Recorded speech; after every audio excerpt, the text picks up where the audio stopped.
है गाइस, तो आज की स्टडी में हम बात करने वाले हैं फिजिकल वर्ल्ड एंड मेजरमेंट की। इसमें सबसे पहले हम बात करेंगे पीक्यू की। Now what is this PQ? ये पीक्यू क्या है? पीक्यू एक्चुअली फिजिकल क्वांटिटी को मैंने शॉर्ट फॉर्म में पीक्यू लिख दिया हुआ है यहाँ पर, ठीक है। सो it is physical quantity. What is a physical quantity? नाम से पता चल रहा है क्वांटिटी होगी, मगर कैसी क्वांटिटी है? Physical quantity. So physical quantity is a quantity which can be measured and to which laws of physics are applicable. मतलब कि जिसे हम मेजर भी कर सकते हैं और जिसके ऊपर लॉज ऑफ फिजिक्स एप्लीकेबल भी होते हैं। कोई भी ऐसी क्वांटिटी जिसे हम मेजर कर सकते हैं और लॉज ऑफ फिजिक्स एप्लीकेबल होते हैं, जैसे कि mass, length, time, area, volume. These are all examples of physical quantity. Now what is measurement? इसको समझने से पहले मैं आपको बताऊंगी व्हाट इज यूनिट। यूनिट क्या होता है? अगर मैंने जैसे आपको बोला कि फिजिकल क्वांटिटी जैसे कि ये कोई भी ऐसी क्वांटिटी हो सकती है जिसे हम मेजर कर सकते हैं। अब मेरे को आप बताओ, किसी भी फिजिकल क्वांटिटी को मेजर करना है, जैसे कि मेरे को इस व्हाइट बोर्ड की लेंथ मेजर करनी है। सो लेंथ मेजर करने के लिए मैं क्या करूंगी? मैं बताऊंगी ए बी, लेंथ मान ली कितनी आई 3, आगे कुछ यूनिट यूज करूंगी, कोई रेफरेंस स्टैंडर्ड लूंगी ताकि मैं फिजिकल क्वांटिटी को एक्सप्रेस कर सकूं। उसको मेजर करने के लिए मैंने एक यूनिट लिया था, रेफरेंस स्टैंडर्ड लिया था। इस फिजिकल क्वांटिटी को मेजर करने के लिए मैंने एक रेफरेंस स्टैंडर्ड लिया था एक्सप्रेस करने के लिए, and that was metre. That reference standard was metre. So मैंने बोला what is a unit? It's a reference standard, short form में लिखती हूँ, इट्स अ रेफरेंस स्टैंडर्ड, ठीक है। Then now what is measurement? Measurement एक प्रोसेस है। कैसा प्रोसेस है? कंपैरिजन प्रोसेस है। Measurement is a comparison process. मैं बोल रही हूँ measurement is a comparison process, but ये तो बताओ कि किन चीज़ों के बीच का कंपैरिजन प्रोसेस है, किन चीज़ों के बीच में कंपैरिजन करता है मेजरमेंट। मेजरमेंट के वक्त हम किन दो चीज़ों के बीच में कंपैरिजन करते हैं? वो दो चीज़ें हैं physical quantity and unit. So measurement is a comparison process which compares physical quantity and unit.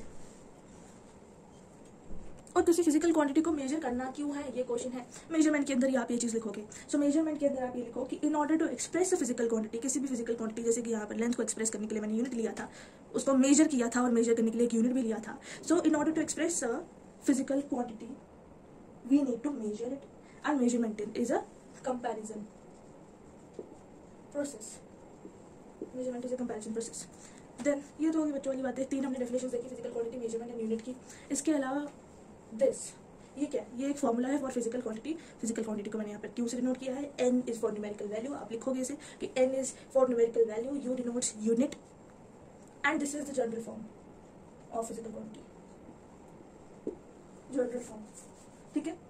जैसे मैं आपको अभी बताती हूँ, मैंने यहाँ पर एग्जांपल आपको दी थी, मैंने लेंथ मेजर की थी इस व्हाइट बोर्ड की और आई थी 3 मीटर, ठीक है। सो यहाँ पर A B is the physical quantity Q, numerical value यहाँ पर 3 है, यूनिट यहाँ पर मीटर है, clear. So this is the general form. And यहाँ पर एन एंड यू, मतलब कि यूनिट और नंबर और यूनिट के बीच का रिलेशन क्या है? ये दोनों डायरेक्टली प्रोपोर्शनल है या इनवर्सली प्रोपोर्शनल है? तो ये दोनों इनवर्सली प्रोपोर्शनल है। मतलब कि अगर न्यूमेरिकल वैल्यू बढ़ गई तो यूनिट जो हो जाएगा वो कम हो जाएगा, छोटा हो जाएगा, और अगर न्यूमेरिकल वैल्यू घट गई, कम होगी, तो यूनिट जो होगा वो बढ़ जाएगा। इस बात को समझने के लिए हम इसी एग्जाम्पल को फर्दर फॉलो करते हैं। यहाँ पर जैसे मैंने बोला न्यूमेरिकल वैल्यू को बढ़ा दूंगी तो यूनिट घट जाएगा, तो मैं यहाँ पर आपको यूनिट को मैं बोल रही हूँ मीटर को सेंटीमीटर में कन्वर्ट करो। अब मीटर को सेंटीमीटर में कन्वर्ट करोगे, 1 मीटर 100 सेंटीमीटर के इक्वल होता है, 3 मीटर 300 सेंटीमीटर के इक्वल हो जाएगा। सो यहाँ पर ऑब्जर्व करो, मीटर से सेंटीमीटर में गए, यूनिट क्या हुआ?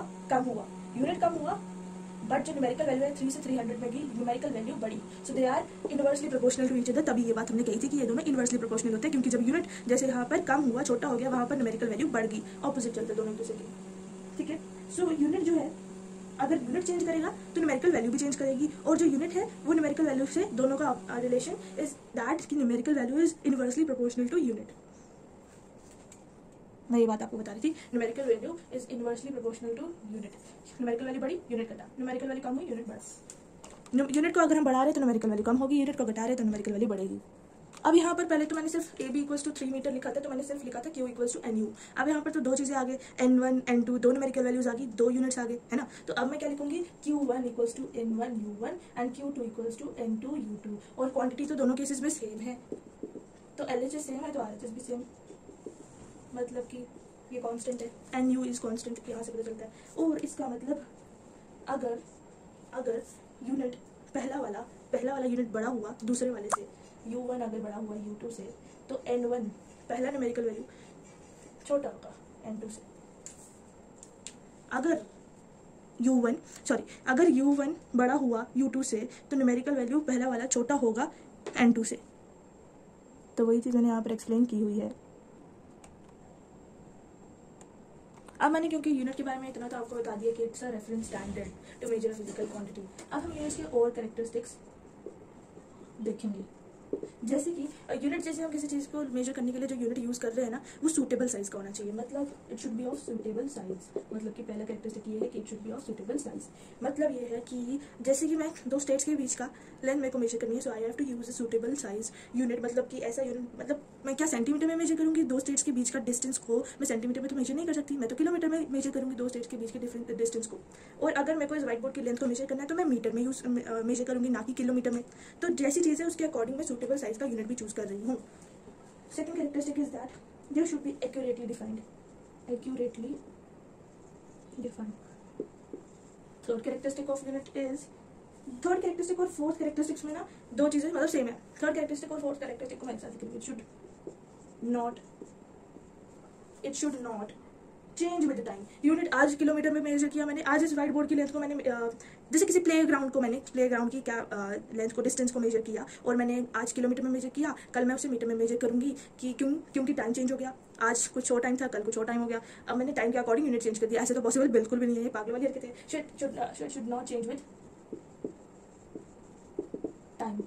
इसके अलावा आज बारिश नहीं हुई थी तो मैंने किलोमीटर में मेजर किया था, कल बारिश होगी, इन्वायरमेंटल फैक्टर चेंज हो गया, इन्वायरमेंट चेंज हो गया तो कल कुछ और यूनिट यूज करूंगी प्लेग्राउंड के डिस्टेंस को मेजर करने के लिए। नहीं, ऐसा भी नहीं होता। यूनिट जो है वो है, टाइम बदल जाए, इन्वायरमेंटल फैक्टर चेंज हो जाए, कुछ भी चेंज हो जाए, हमें उससे कोई फर्क नहीं पड़ता। So it should not change with due to environmental factors.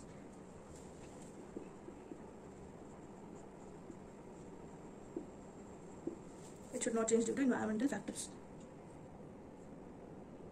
And last point is very easy, that it should be easily accessible. Easily accessible. It should be easily accessible. So इसी के साथ यूनिट की पूरी बातें खत्म हुई। अब हम फिजिकल क्वांटिटी की, जैसे हमने डेफिनेशन जानी थी उसके बारे में, उसकी टाइप्स जानते हैं फिजिकल क्वांटिटी की।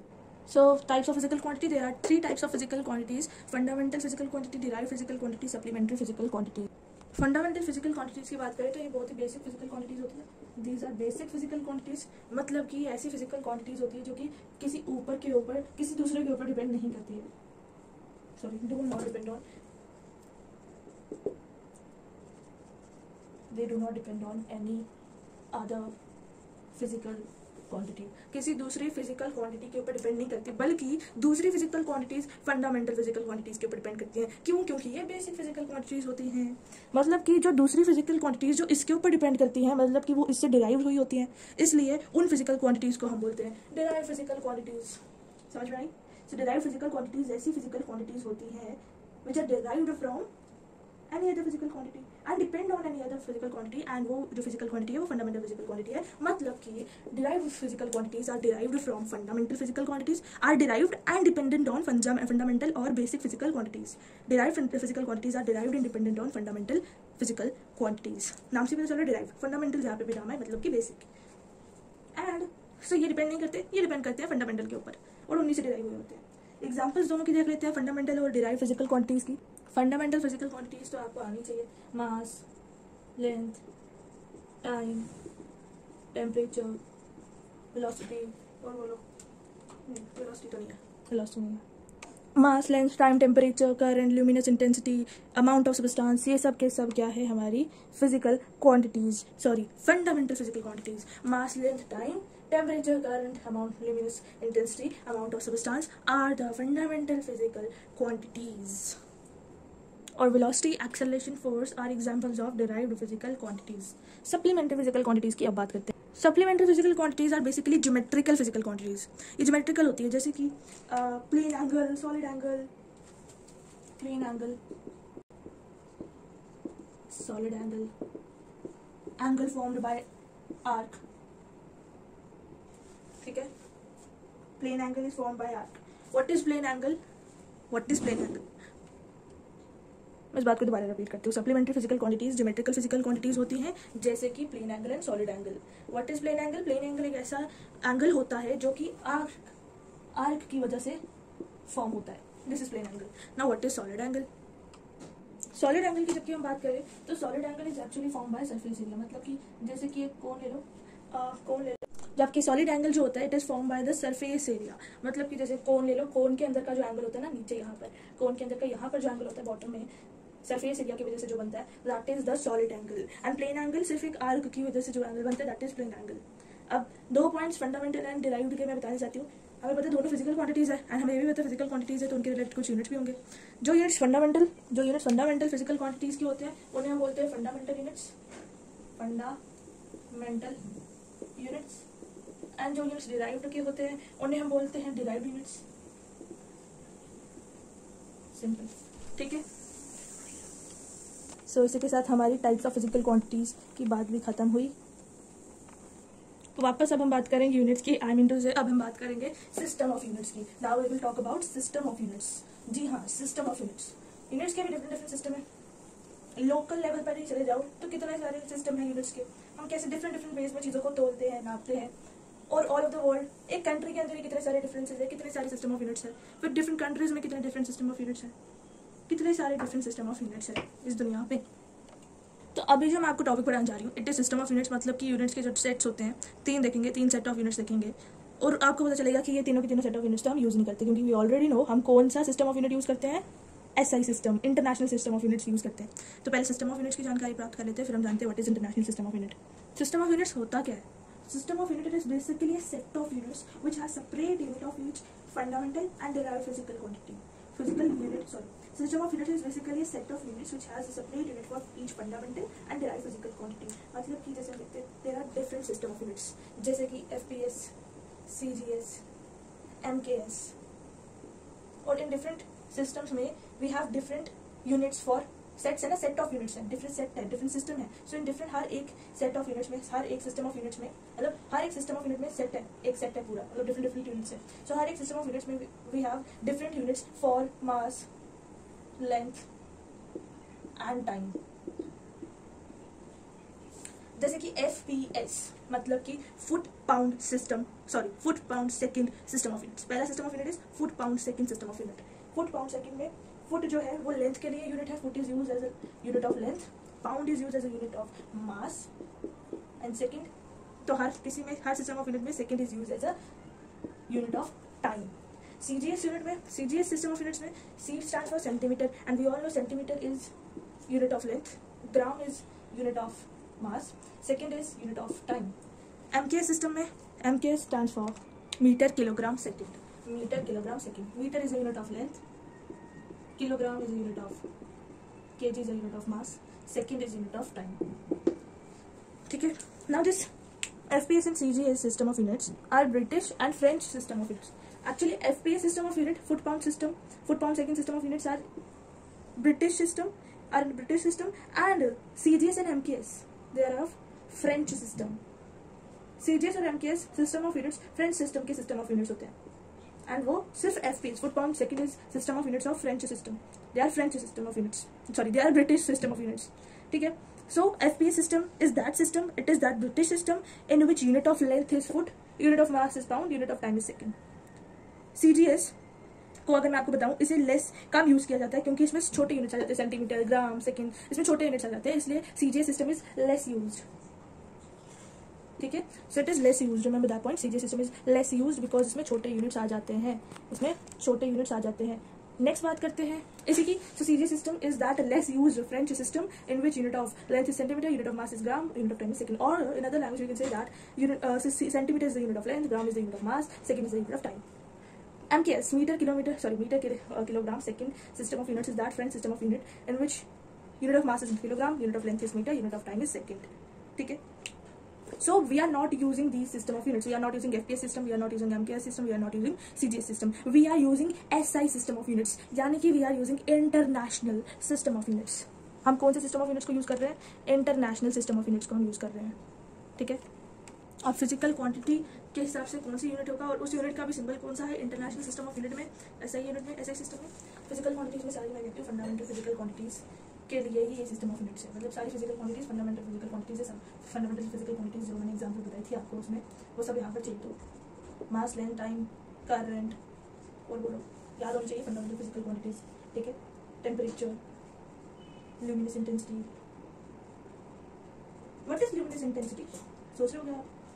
इंटेंसिटी, ल्यूमिनस इंटेंसिटी मतलब कि रोशनी की स्ट्रेंथ, ल्यूमिनस इंटेंसिटी मतलब कि रोशनी की स्ट्रेंथ, इंटेंसिटी मतलब से ल्यूमिनस मतलब रोशनी, जो रोशनी प्रोड्यूस करे, तो रोशनी की strength. What is amount of substance? Amount of substance का unit in SI system is mole. फिर जो हमारे सप्लीमेंट्री फिजिकल क्वांटिटीज थी, बताओ, plane angle and solid angle, उनके लिए है ये एसआई सिस्टम, यूनिट्स, ठीक है, उनके लिए यूनिट्स है। तो मास का, लेंथ का, टाइम का यूनिट हम सबको पता है। एसआई सिस्टम के अकॉर्डिंग मास का kilogram, SI unit is kilogram, SI unit of length is metre, time is second, current ampere is the name of scientist. Ampere scientist का नेम इसलिए से कैपिटल A से डिनोट करते हैं। जो भी यूनिट्स आप देखते हैं साइंटिस्ट के नाम पर है ना, उनको सिंबल जो होगा वो कैपिटल में, कैपिटल लेटर में डिनोट करेंगे सिंबल में, ठीक है। किलोग्राम का तो हम सबको पता है, केजी, मीटर का भी पता है, सेकंड का भी पता है। Kelvin is the unit of temperature and ये भी साइंटिस्ट का ही नाम है, इसलिए इसे भी कैपिटल K में डिनोट करेंगे। ल्यूमिनस इंटेंसिटी का है कैंडेला, इसका यूनिट इज, इसका symbol is CD।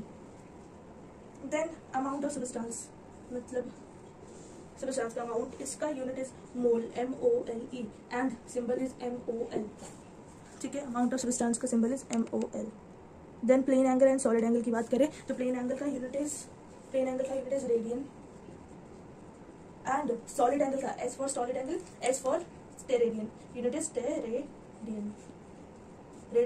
Radian is the unit for plane angle and for solid angle the unit is steradian and mole symbol for these units are radian के लिए RAD rad and steradian के लिए SR is the symbol, okay, radian के लिए RAD, steradian के लिए SR। so these are the physical quantities, their units and their symbol according to SI system international system of units में ये हाल है, copy कर लो। बट यार मेरे दिमाग में एक क्वेश्चन आ रहा है कि जो पहले सिस्टम ऑफ यूनिट्स देखे थे FPS, MKS, CGS, उनको यूज नहीं किया और SI सिस्टम को यूज किया, इंटरनेशनल सिस्टम ऑफ यूनिट्स को यूज किया, क्यों?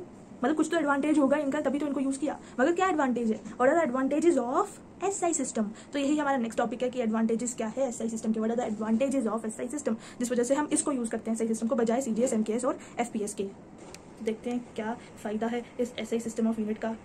सो SI यूनिट यूज़ करने का क्या फ़ायदा है? एक तो नाम से ही पता चलता है इंटरनेशनल सिस्टम ऑफ यूनिट है, मतलब कि इंटरनेशनली एक्सेप्टेड है। मतलब कि अगर मैं फुट पाउंड सिस्टम लेके जाऊँ तो वो हर जगह फुट पाउंड सिस्टम हर जगह कोई भी यूज़ नहीं करता होगा, ज़रूरी नहीं हर जगह कहीं पर भी जाऊँ वो इंटरनेशनली एक्सेप्टेड नहीं है। SI units are internationally accepted, ये पहला एडवांटेज हो जाता है इनका, internationally they are internationally accepted. Next advantage of SI units is that कि it's a coherent system, it is coherent system, मतलब coherent system SI system, international system of unit is a coherent system, मतलब कि ऐसा system है जिसमें logically या फिर reasonably logic use करके और एक रीजन देकर मेजॉरिटी ऑफ SI यूनिट्स को किसी और, मतलब लॉजिक के साथ और रीजन के साथ, कोहेरेंट का मतलब यही होता है लॉजिकल और reasonable. Majority of the SI units are derived from some fundamental units. ज़्यादातर जो आप SI यूनिट्स देख रहे हो ना, majority of them are derived from fundamental basic units in a reasonable way, in a logical manner, in a reasonable way, they are derived from fundamental units in a reasonable way. So coherent का मतलब होता है reasonable या फिर logical. So it's a coherent system. Then it's a rational system. Rational system मतलब कि एक physical quantity का एक unit है. Every physical quantity have one single unit. The system makes use of only one unit for one physical quantity. जैसे कि physical quantity जैसे कि मास का सिर्फ एक ही यूनिट है किलोग्राम किसी भी और physical quantity का यूनिट नहीं हो सकता. So it's a rational system. And last one is that it's metric system. So these are the advantages of SI unit कि internationally accepted है, rational है, coherent है, metric है. Coherent, rational, metric system है और internationally accepted है. ये सबसे बड़ा फायदा निकल गया इसका. So next point पे चलते हैं. नेक्स्ट पॉइंट ये है कि मैं मास को जो कि फंडामेंटल फिजिकल क्वांटिटी है, लेंथ को जो कि फंडामेंटल फिजिकल क्वांटिटी है, टाइम को जो कि फंडामेंटल फिजिकल क्वांटिटी है, M से L से T से नोट करती हूँ, ठीक है, MLT। एंड इन MLT की कुछ भी पावर्स हो सकती है ना, किसी भी बेस की पावर्स हो सकती हैं। सो जो पावर्स होती हैं, अभी कुछ भी नहीं है, इसका मतलब पावर में क्या है, 1 है ना। सो ये चीज़, ये जो पावर्स है, these powers of mass, length and time are called as dimensions. इन पावर्स को हम डायमेंशंस कहते हैं। हमारा next topic is dimensions. What are dimension? Powers of MLT are called as dimensions. What is dimensional formula? Dimensions तो सिर्फ powers है, but dimensional formula में दोनों पावर्स और बेस आ जाते हैं, मतलब कि powers along with basis are called as dimensional formula. ये दोनों इकट्ठे, दोनों चीजें जब इकट्ठे होती है, powers along with basis are called as dimensional formula. अब इसमें हमने ना बहुत सारे डायमेंशंस देख लिए, बहुत सारे डायमेंशनल फॉर्मूलाज देखने हैं, बहुत सारी फिजिकल क्वांटिटीज के, ठीक है। अब हमने क्या करना है, बहुत सारी फिजिकल क्वांटिटीज के डायमेंशनल फॉर्मूला देखने हैं, और वो डायमेंशनल फॉर्मूला आपको याद होने चाहिए। याद करने के लिए आपको वो लिख लिख के प्रैक्टिस कर करके याद करना पड़ेगा, क्योंकि दैट इज इंपॉर्टेंट। आपको वो दिमाग में टिप्स पे होने चाहिए डायमेंशनल फॉर्मूला, जो अब हम देखने वाले हैं। और इन सब बहुत सारी फिजिकल क्वांटिटीज के देखेंगे, जितने भी फिजिकल क्वांटिटीज के हम डायमेंशनल फॉर्मूला निकालने जा रहे हैं ना, रिमेंबर दिस पॉइंट। कैसे निकालेंगे डायमेंशनल फॉर्मूला? आपको जैसे वेलोसिटी का बोला है डायमेंशनल फॉर्मूला निकालना है, आप किसी भी फॉर्मूला की हेल्प से, वेलोसिटी का कोई भी फॉर्मूला अगर आपको याद हो, आप किसी भी फॉर्मूला की हेल्प से उसका डायमेंशनल फॉर्मूला निकाल सकते हो। ये बात मैं आपको वॉल्यूम की एग्जांपल में समझा दूंगी। वॉल्यूम के 2 फॉर्मूलाज लेके उसका एक डायमेंशनल फॉर्मूला आपको निकाल के बता दूंगी, ठीक है। सो वेलोसिटी की बात करते हैं, सबसे पहले देखते हैं कैसे डायमेंशनल फॉर्मूला निकालना होता है। Let's practice. लीनियर वेलोसिटी का डायमेंशनल फॉर्मूला क्या होगा, उसके जानने के लिए, डायमेंशनल फॉर्मूला को जानने के लिए आपको इनके बेसिक जो फॉर्मूलाज है वो पता होना चाहिए। वेलोसिटी का आपको कोई फॉर्मूला याद है? मेरे को तो ये याद आ रहा है, displacement upon time. Velocity is displacement upon time. अब डिस्प्लेसमेंट क्या है? डिस्प्लेसमेंट एक तरीके का डिस्टेंस ही है, मतलब डिस्प्लेसमेंट हो रहा है तो मैं उसको, देखो हमें डायमेंशनल फॉर्मूला में MLT यही 3 चीजें यूज करनी है। डिस्प्लेसमेंट के लिए मैं मास यूज कर सकती हूँ? नहीं। क्या मैं बेस लेंथ यूज कर सकती हूँ? सोचते हैं। क्या मैं बेस डिस्प्लेसमेंट के लिए टाइम यूज कर सकती हूँ? नहीं। क्या मैं बेस डिस्प्लेसमेंट के लिए लेंथ यूज कर सकती हूँ? यस। तो जब भी आपको डायमेंशनल फॉर्मूला निकालने हैं, आपको इन्हीं फॉर्म में निकालने हैं, और पावर्स जो भी हो पावर्स, वो पावर्स अकॉर्डिंगली फॉर्मूला सॉल्व करके आप देखना पावर्स खुद ब खुद आ जाएगी। बस आपको याद रखना कि इन फॉर्म में, MLT की फॉर्म में आपको डायमेंशनल फॉर्मूला निकालना है with the help of the normal formula जो भी आपको याद होंगे इन सब फिजिकल क्वांटिटीज के। सो डिस्प्लेसमेंट का formula is L upon, sorry displacement के लिए मैं L से नोट करूंगी, टाइम के लिए मैं T लिखूंगी, क्योंकि हमें पता है MLT में टाइम के लिए T यूज होता है, T। एंड पावर्स में कुछ भी नहीं, 1 कुछ भी नहीं लिखा है तो मतलब 1।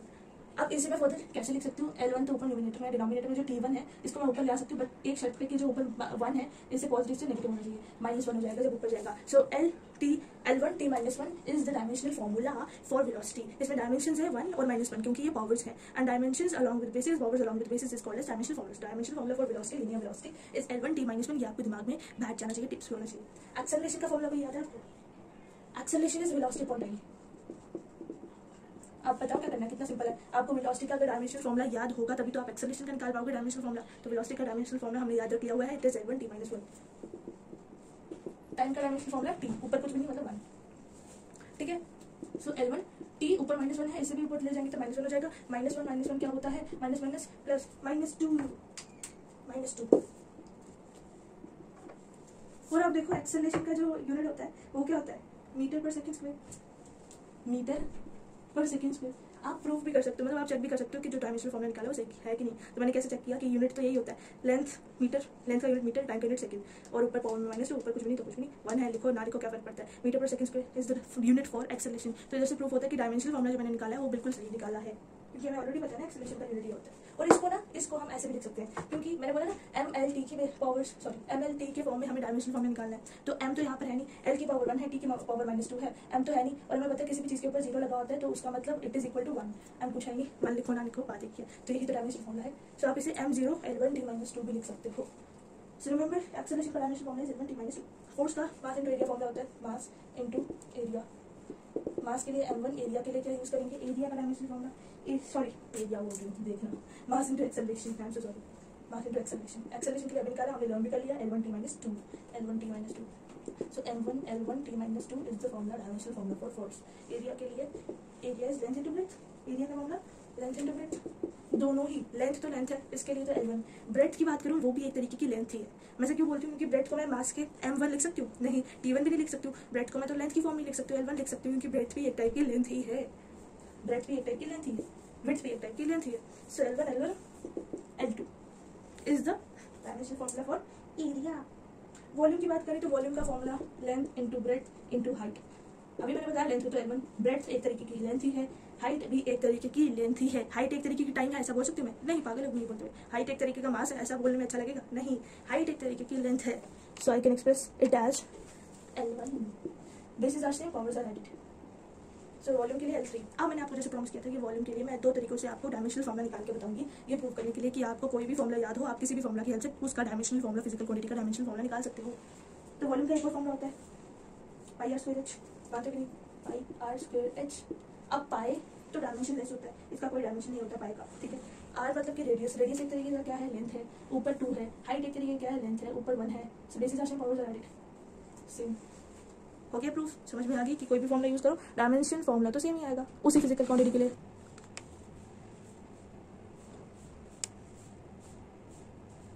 और डायमेंशनल फॉर्मूला ठीक आया कि नहीं एक और तरीके से चेक कर सकते हो कि यहाँ पर जैसे मैं आपको ऑलरेडी बताया, यूनिट देख लो, लेंथ का मीटर होता है और ऊपर वॉल्यूमेट्री, क्या वॉल्यूम का यूनिट मीटर क्यूब होता है, बिल्कुल होता है।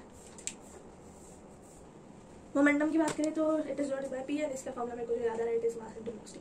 एंड वेलोसिटी का डायमेंशनल फॉर्मूला हमने अभी देखा था, मास का तो m1 हो जाएगा, velocity is l1 t - 1, so m1 l1 t - 1 is the dimensional formula for momentum. Impulse की बात करें जिसे हम आई से नोट करते हैं, इंपल्स किसी को होता है, इंपल्स होता क्या है, impulse is actually effect of force, force लगाने की वजह से जो इफेक्ट पड़ता है that is impulse. Impulse is effect of force, मतलब कि जितने टाइम में फोर्स लगा दैट इज इंपल्स, मतलब फोर्स इनटू टाइम, फोर्स और टाइम का प्रोडक्ट इज इंपल्स, जितना फोर्स लगा जितने टाइम में लगा, मतलब कि impulse is equal to force into time.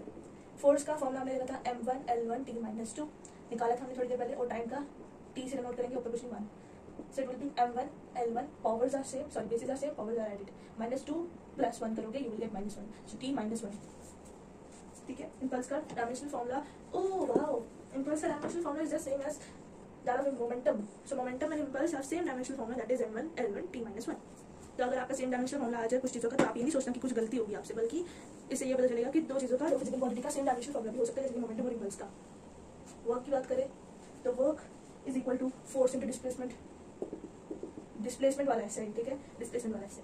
Force को अभी हमने डायमेंशनल फॉर्मूला देखा m1 l1 t - 2, and displacement एक तरीके की लेंथ ही है, सो l1 m1 l1 into l1, मतलब कि basis are same, powers are added, l2 t - 2, so m1 l2 t - 2 is the dimensional formula for work, m1 l2 t - 2 is the dimensional formula for work, m1 l2 t - 2 is the dimensional formula for work, and if you remember work का unit is joule, work का unit is joule, and mass यहाँ पर mass का unit is kg, length का unit is meter and ऊपर 2 है तो meter square, time का unit is second, ऊपर 2 है तो -2, 1 joule is equal to kg meter square per second square, यहाँ से भी पता चल गया कि जूल किसकी एक होता है, ऐसे मैंने एडिशनल इन्फॉर्मेशन आपको दी, ठीक है। सो m1 l2 t - 2 is the dimensional formula for work, मैं जानबूझ के बार बार रिपीट कर रही हूँ क्योंकि ये सब आपको लर्न होना चाहिए। काइनेटिक एनर्जी का फॉर्मूला एक ही अच्छे से आता है, जो बेसिक फॉर्मूला सबको पता होता है, mv², half mv², half into m मतलब कि मास, m1 वेलोसिटी का डायमेंशनल फॉर्मूला हमने निकाला l1 t - 1, sorry t - 1, and ऊपर v स्क्वायर है तो वेलोसिटी का स्क्वायर करो, डायमेंशनल फॉर्मूला के ऊपर भी 2 लगाओ, हाफ, हाँ हाफ क्यों लिख रहे हो, इसका तो डायमेंशनल फॉर्मूला होगा ही नहीं, 1/2 का कोई डायमेंशनल फॉर्मूला हो सकता है नहीं, क्योंकि इसे एज इट इज ही रखेंगे, क्योंकि it's is unitless dimension, unitless dimension है 1/2।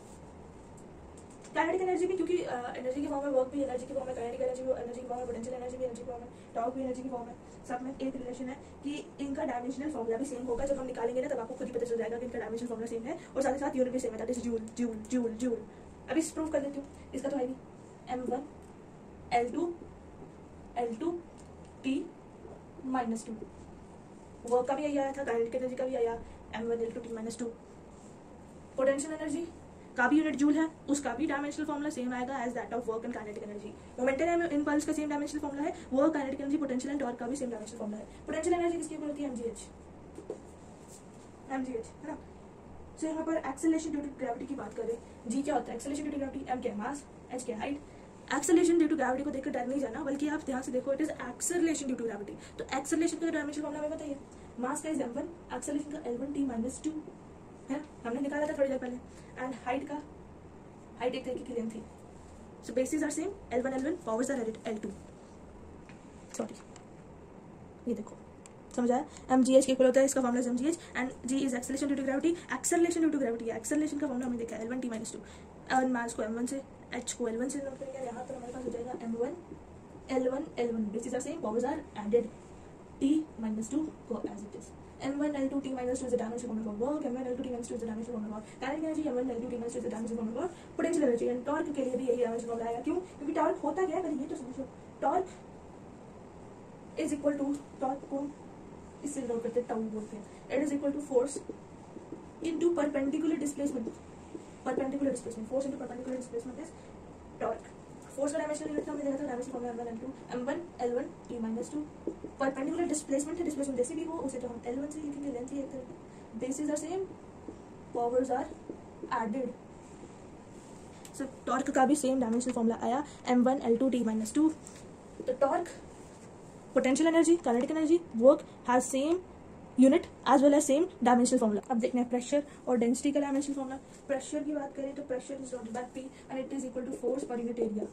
Force per unit area is pressure and force per unit area is pressure. तो फोर्स का यूनिट है, फोर्स का dimensional formula is m1 L1 T-2। अभी तक तो याद हो ही गया होगा आपको फोर्स का, इतनी बारी हमने फॉर्मूला देख लिया m1 L1 T-2, तो ये भूलना नहीं चाहिए, बहुत इंपॉर्टेंट है। तो इसलिए क्या करो ना, ये सब प्रैक्टिस करो। आपको देखो बड़े बड़े में प्रैक्टिस करोगे, छोटे छोटे जो होंगे जैसे कि फोर्स का, अभी हमें बाकी सब डायमेंशनल फॉर्मूला लर्न करते हो, फोर्स का अच्छे से लर्न हो गया है ना, तो ऐसे प्रैक्टिस करते रहो। एरिया L2 देखा था हमने, एरिया का डायमेंशनल फॉर्मूला m1 T-2, बीच में L1 क्यों लिखा, क्योंकि मैं बताना चाहती हूँ कि in division when basis are same powers are subtracted. 1 -2 करोगे तो यू विल गेट -1, नीचे वाला ऊपर गया ना, -1 हो गया। m1 कुछ भी नहीं है तो 1 ही है। L-1 T-2 is the dimensional formula for pressure. m1 L-1 T-2 is the dimensional formula for pressure. m1 L-1 m1 L-1 T-2 m1 L-1 T-2 is the dimensional formula for pressure. Density की बात करें तो ये भी आपको पता होगा, density जिसे हम रो से डिनोट करते हैं, रो डेंसिटी जिसे हम रो से डिनोट करते हैं, it is equal to mass upon volume. Mass का m1, वॉल्यूम के लिए L3, ये भी हमने देखा था, सो it will be m1 L3 ऊपर जाएगा तो हो जाएगा L-3। m1 L-3 is the dimensional formula for density. m1 L-3 is the dimensional formula for density. m1 L-3 is the dimensional formula for density. And आप इसे ऐसे भी लिख सकते हो, क्योंकि t है नहीं यहाँ पर, t नहीं है तो t टू द पावर 0 होगी। t की पावर में 0 लिखोगे तो बात एक ही है, मतलब 1। किसी भी चीज़ की पावर में 0 मतलब 1 होता है। t0 भी लिख सकते हो, लिखो ना लिखो कोई फर्क नहीं पड़ता, t0 लिखो या ना लिखो कोई फर्क नहीं पड़ता डेंसिटी के केस में। तो ये बात याद रखना, जितनी भी एनर्जी की फॉर्म्स है, मतलब कि kinetic energy, potential energy, torque, work, ये जितनी भी एनर्जीज की फॉर्म है, सॉरी इंपल्स नहीं, इंपल्स तो मोमेंटम के साथ ही आ जाता है, इंपल्स सॉरी ये गलत लिखा, work, kinetic energy, potential energy, torque, चारों के चारों और एनर्जीज की फॉर्म है, इसलिए चारों की चारों एनर्जीज की फॉर्म का सेम डायमेंशनल फॉर्मूला है। मोमेंटम एंड इंपल्स का सेम डायमेंशनल फॉर्मूला है। डेंसिटी का फॉर्मूला है m1 L-3 T⁻⁴ और मोमेंटम और इंपल्स का m1 L1 T-4, वर्क का एंड काइनेटिक एनर्जी का, पोटेंशियल एनर्जी का, टॉर्क का m1 L2 T-2। Next dimensional formula लिखेंगे पावर का। पावर किसके इक्वल होता है, power is equal to work upon time. Power is equal to work upon time. Power is equal to work upon time. Power is equal to work upon time. Work का dimensional formula क्या हमने देखा है, work is in form of energy. सारी energy की form जितने भी है उन सबका dimensional formula is m1 L2 T-2। Time का dimensional formula is t power 1 और ये हो जाएगा m1 L2 T-1। So power का dimensional formula is m1 L2 T-3 sorry, क्योंकि -2 नीचे से ऊपर गया, -1 हो गया, -2 -1 मतलब कि -3। सो m1 L2 T-3 is the dimensional formula for power. m1 L2 T-3। अब यहाँ पर थोड़ा एडिशनल झाड़ मारती हूँ, मतलब एडिशनल पावर मतलब एडिशनल इन्फॉर्मेशन दूंगी यहाँ पर मैं। m1 मतलब कि kg, मास का यूनिट kg, लेंथ का यूनिट मीटर, ऊपर 2 है तो स्क्वायर, सेकंड टाइम का यूनिट और ऊपर -3 and this is equal to watt. Watt जो कि ऐसा यूनिट है पावर का, watt is a unit of power, watt is unit of power and that is equal to kg metre square per centimetre per second cube, ठीक है। सो ये additional चीज़ आ गई। इसके अलावा एंगल की बात करें, मतलब कि प्लेन एंगल की, जिसे हम थीटा से डिनोट करते हैं, इट इज इक्वल टू, क्योंकि वो आर्क की वजह से बनता है और इधर रेडियस आ जाता है, ये this is arc and this is arc, तो theta is plane angle is the angle form by arc, so it is equal to arc upon radius. Arc क्या है, एक तरीके की लेंथ है, रेडियस क्या है, एक तरीके की लेंथ है। सो वाओ, यहाँ पर तो चमत्कार ही हो गया, यहाँ पर तो डायमेंशन ही नहीं।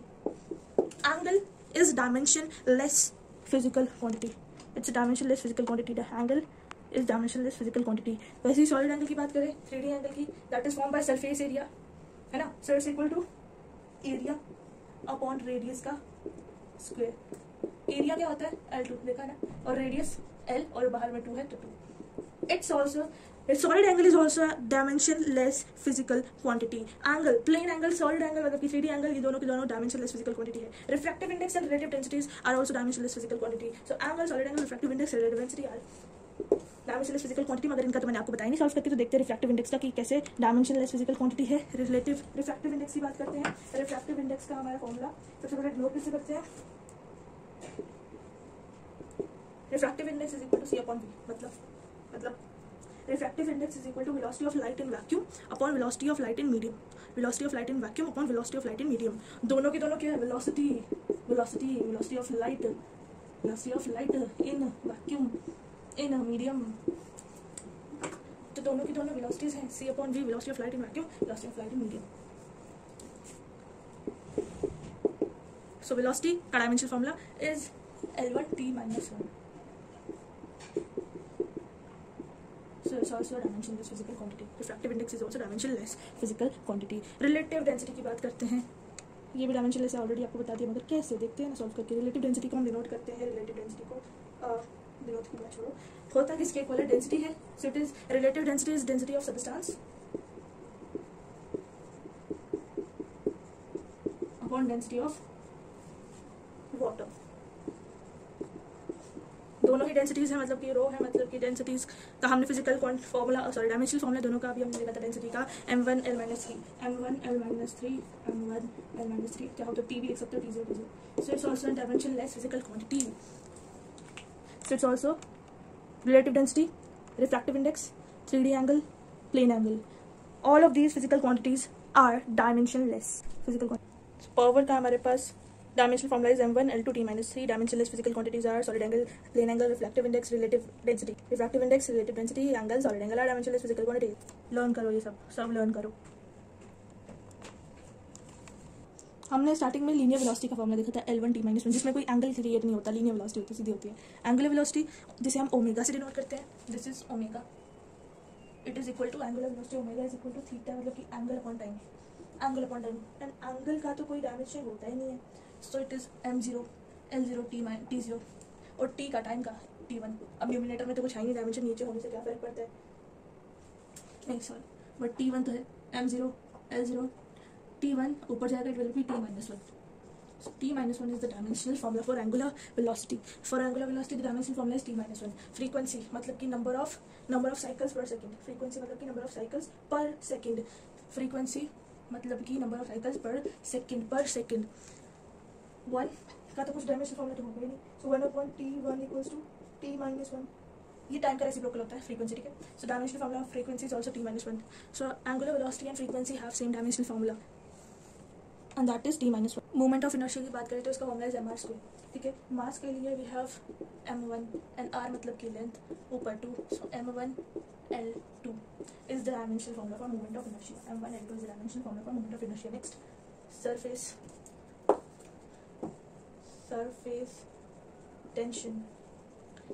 सरफेस टेंशन एक्चुअली लिक्विड्स, सिर्फ लिक्विड्स की प्रॉपर्टी होती है, वो भी जब वो रेस्ट में होते हैं. Surface tension is the property of only liquids, वो भी जब वो रेस्ट में होते हैं. And surface tension is equal to force upon length. Surface tension is equal to force upon length. Force का डायमेंशन फॉर्मूला हमने देखा था m1 L1 t-2, लेंथ का L1. Basis are same, powers will be subtracted क्योंकि division में m1 L1 -1 will be 0. So L0 लिखो ना लिखो क्या फर्क पड़ता है ना. तो t-2 m1 L0 t-2 is the dimensional formula for surface tension. m1 t-2 is the dimensional formula for surface tension. Moment of inertia के m1 L2. इसके बाद ग्रेविटेशनल कांस्टेंट मतलब कि g का. और आप ये सब चीजें जो देख रहे हो, आप डर ना जाना कि यार ये सब क्या है, मोमेंट ऑफ इनर्शिया क्या है, सरफेस टेंशन क्या है, ग्रेविटेशनल कांस्टेंट क्या है. क्या पता आप लोगों को ऑलरेडी पता हो, क्या पता आपको ऑलरेडी ना पता हो. इन सब चीज़ों को आप आगे जाके चैप्टर्स में पढ़ोगे, आगे जाके हर चीज़ के बारे में पढ़ोगे, हर चीज़ के बारे में, moment of inertia, surface tension, gravitational constant. चिंता मत करो, आगे जाके आपने इन सब के ऊपर पढ़ना है, इन सब टॉपिक्स की बात करनी है, ठीक है. ग्रेविटेशनल कांस्टेंट की बात करें तो यार इसका फॉर्मूला क्या होगा, अगर आपको याद हो, ना भी याद हो तो मैं बता देती हूँ. न्यूटन लॉ ऑफ ग्रेविटेशन के according force is equal to g m1 m2 मतलब product of masses upon square of the distance between them. So force is equal to g m1 m2 r² upon r². So यहाँ से g gravitational constant का हम formula निकाल सकते हैं. g will be equal to f r² upon m1 m2, क्योंकि r² यहाँ पर गया और m1 m2 नीचे आए. So g equal to f r² m1 m2, ठीक है. सो यहाँ से हम g का डायमेंशन फॉर्मूला क्या निकाल सकते हैं, बिल्कुल निकाल सकते हैं. सो मेरे को स्पेस चाहिए इसलिए मैं ऐसे कर रही हूँ. g equal to f r² product of the masses. Force का m1 L1 t-2 and r मतलब की लेंथ 2. मास के लिए हम m1 यूज करते हैं, m1 into m1 will be m2 and m1 - 2 is -1. L1 + 2 will be, क्योंकि basis are same, powers are added, 3t-2 m-1. बताऊँ क्या किया मैंने, दोबारा बताती हूँ, अगर आपको समझ नहीं आया इसलिए मैं बता रही हूँ, क्योंकि मैंने जल्दी बता दिया. m1 L1 t-2 is the dimensional formula for force. m1 L1 t-2 is the dimensional formula for force. अभी तक लर्न हो ही गया होगा. एंड r के लिए रेडियस एक तरीके की लेंथ ही हुई, तो उसके लिए हम l यूज करेंगे, और r² है तो L2 हो जाएगा, और m1 इंटू m2 मतलब कि m1 इंटू m1 मतलब कि basis are same, powers will be added मतलब कि m2. एंड यहाँ पर बेसिस आर सेम, अगर डिवीजन के अंदर है तो basis are same, powers will be subtracted, तो 1 - 2 इज -1. एंड ऊपर L1 into L2 will be L3 and t-2. m minus 1 L3 T minus 2 is the dimensional formula. M minus 1 L3 T minus 2 is the dimensional formula for gravitational constant. M minus 1 L3 T minus 2. So सबसे unique है ना ये. M minus 1 L3 T minus 2 is the dimensional formula for gravitational constant. Next हम dimensional formula देखेंगे Planck's constant का. अब आप सोचोगे प्लैंक्स कांस्टेंट क्या है, इसके बारे में भी आप आगे जाके चैप्टर्स में पढ़ोगे, बट मैं आपको समझा देती हूँ. फॉर्मूला देखना पड़ेगा क्योंकि फॉर्मूला तो पता ही नहीं होगा आपको, क्या पता होगा, फिर भी नॉर्मली नहीं पता होता है. तो उसके लिए मैं आपको बता दूँ, एनर्जी जो होता है it is equal to Planck's constant into frequency. Energy is equal to Planck's constant into frequency. और ये जो मैं ये लिख रही हूँ ना, ये वर्ड फ्रीक्वेंसी के लिए, ये जो जिससे डिनोट कर रही हूँ फ्रीक्वेंसी को, इसको क्या प्रोनाउंस करते हैं, न्यू. ठीक है. और ये एक लॉ है, ये एक इक्वेशन है, ये ऑलरेडी एक लॉ है, एक इक्वेशन है प्लैंक्स कांस्टेंट निकालने के लिए. मैं आपको ये बता रही हूँ कि energy is equal to Planck's constant into nu. E equals to Planck's constant into nu. H into nu. Planck's constant H ही बचे, H तो है ये बोल. Planck's constant into frequency is energy. This is a law, this is an equation. And यहाँ से आ रहा है क्योंकि प्लैंक्स कांस्टेंट चाहिए, प्लैंक्स कांस्टेंट ये है, so Planck's constant will be equal to energy into inverse of frequency. ठीक है. सो निकालो प्लैंक्स कांस्टेंट. आपको अगर याद हो energy into inverse of frequency क्या होगा, अगर आपको याद हो, ऐसे भी क्या पता हो, फ्रीक्वेंसी का जब हमने डायमेंशनल फॉर्म निकाला था हमने देखा था it is reciprocal of time. It is number of cycles per second. Reciprocal of time. Frequency is 1 by t. t क्या होगा, टाइम क्या होगा, 1 by फ्रीक्वेंसी. ठीक है. सो 1 by फ्रीक्वेंसी t के इक्वल है. सो यहाँ पर t डालो, यहाँ पर t डालो, यहाँ पर. सो प्लैंक्स कांस्टेंट का क्या यहाँ पर फॉर्मूला होगा, डायमेंशनल फॉर्मूला. एनर्जी की जितने भी फॉर्म्स होती है, मतलब कि एनर्जी जो है उसका डायमेंशनल फॉर्मूला सबका, वो kinetic energy, potential energy, torque, सब एनर्जी से है ना, एनर्जी की फॉर्म है. तो एनर्जी का डायमेंशनल फॉर्मूला होता है m1, हमने देखा था m1 L2 T minus 2 and time का t, और ऊपर बाउंड में कुछ नहीं तो 1. m1 L2 T minus 2 plus 1 minus 1. m1 L2 T minus 1 is the dimensional formula for Planck's constant. m1 L2 T minus 1 is the dimensional formula for Planck's constant. Next. So अभी तक कितने सारे हमने dimensional formula देख लिए.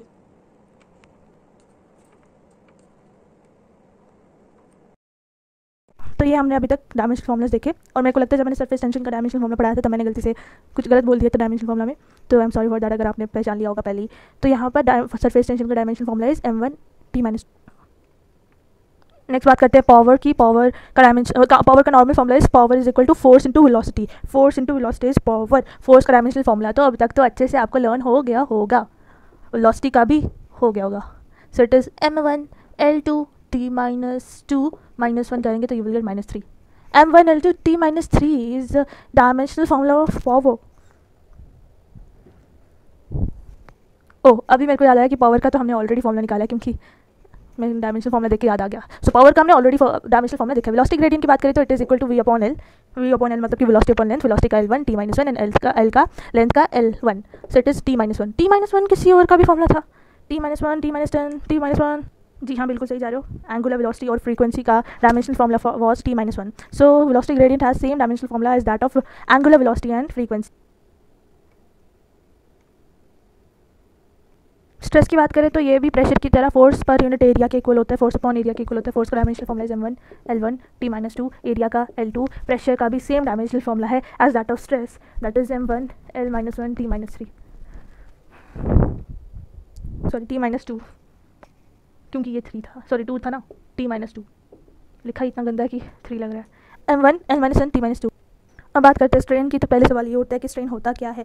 जैसे कोई wire है ऐसे लटकी हुई है, और इस वायर को मैंने खींचा और अब इसकी लेंथ इतनी होगी. ठीक है, तो मतलब पहले लेंथ इतनी थी, अब इतनी होगी, मतलब चेंज आ गई लेंथ में. ये क्या है, delta L, change in length. एक वायर ली, उसको खींचा, पहले उसकी लेंथ इतनी थी, अब जब उसको मैंने खींचा तो अब लेंथ और बढ़ गई, and this length is delta L. This length is delta L, change in length is delta L, and this delta L is strain. Strain is actually delta L upon L, जो पहली हमारी length थी. Change in length upon original length, change in configuration upon original configuration is called as strain. So it is delta L upon L. Delta L upon L दोनों चीज़ें क्या है, length ही है, change in length upon original length. So it is L1 upon L1. So m0 L0 T0. ये भी dimensionless quantity है. Strain is also a dimensionless quantity. Strain is also dimensionless quantity. Strain. So जैसे हमने ऐसा ही system पढ़ा था, ऐसा ही system पढ़ने के बाद हमने समझा था कि इसके एडवांटेजेस क्या है, क्यों पढ़ा हमने. वैसे अब हमें डायमेंशनल एनालिसिस जो देखा अभी तक हमने जितना भी, मतलब कि इतना सारा जो ये डायमेंशनल एनालिसिस, इतनी सारी चीज़ों का फिजिकल क्वांटिटीज़ का देखा, तो यही समझ लेते हैं that what is the advantage of dimensional analysis, advantages of dimensional analysis. But एक सेकंड, ये टॉपिक बहुत बड़ा है, इस टॉपिक को मैं एक टॉपिक कवर करने के बाद बताती हूँ क्योंकि वो छोटा सा है, पहले वो खत्म कर लेते हैं फिर आपको बताती हूँ what are the advantages of dimensional analysis. समझ लेते हैं हम what are the types of physical quantities. Physical quantities are of two types, constant और वेरिएबल। मतलब कि ऐसी फिजिकल क्वांटिटीज़ जो जिनकी वैल्यू फिक्स्ड है, जिनकी वैल्यू चेंज नहीं होती, ऐसी फिजिकल क्वांटिटीज़ कांस्टेंट है, मतलब जैसे कि ग्रेविटेशन कांस्टेंट, जैसे कि 1 2 3 इनकी वैल्यू कभी चेंज नहीं होती, पाए है ना, प्लैंक्स कांस्टेंट, ये कांस्टेंट है। ये टाइप्स ऑफ फिजिकल क्वांटिटीज़ में ऐसी क्वांटिटीज़ है जिनकी वैल्यू कभी चेंज नहीं होती, फिक्स्ड रहती है।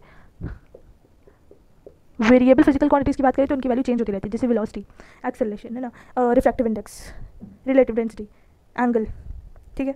सो वही चीज़ यहाँ पर समझ लेते हैं। एंड ये constant physical quantities for the दो टाइप्स की होती है, डायमेंशनल और dimensionless constant physical quantity, and variable quantities भी दो टाइप्स की होती है, डायमेंशनल एंड डायमेंशनलेस। मतलब ऐसी फिजिकल क्वांटिटीज़ जिनका कोई डायमेंशन है और ऐसी फिजिकल क्वांटिटीज़ जिनका कोई डायमेंशन नहीं है। सो कांस्टेंट के अंदर ऐसी फिजिकल क्वांटिटीज़ आ जाती है जो जिनका डायमेंशन है और कांस्टेंट रहती हैं। So which possesses dimension and which are constant, examples gravitational constant, Planck's constant. Dimensionless example जिसके अंदर डायमेंशन नहीं है बट फिर भी कांस्टेंट रहते हैं, 1 2 3 पाई 1/2, ठीक है। वैसी वेरिएबल जो चेंज होती है उनके अंदर डायमेंशनल जिनका चेंज भी होती है और डायमेंशंस भी हैं, जैसे वेलोसिटी चेंज भी होती है, डायमेंशन भी है, और बोलो हाइट, मास। डायमेंशनलेस तो हमें ऑलरेडी पता है, angle, solid angle, refractive index, relative densities, ये वेरिएबल भी होती हैं, मतलब चेंज भी होती हैं। और ये डायमेंशनलेस मतलब कि इनके पास डायमेंशन नहीं होता, जैसे कि solid angle, refractive index, relative density, angle, ये डायमेंशनलेस है और ये चेंज भी होती है, वेरिएबल भी है, ठीक है। सो ये था हमारा टाइप्स ऑफ क्वांटिटीज़ का टॉपिक, और यहाँ पर हमने डायमेंशनल एनालिसिस देखा था, जहाँ पर हमने एडवांटेजेस की भी बात करनी है। अभी एडवांटेजेस की बात ना नेक्स्ट वीडियो से करेंगे शुरू, क्योंकि वो बहुत बड़ा टॉपिक है, स्टार्टिंग से पढ़ेंगे नेक्स्ट वीडियो में advantages of dimensional analysis in the next video. Till then bye and see you in the next video.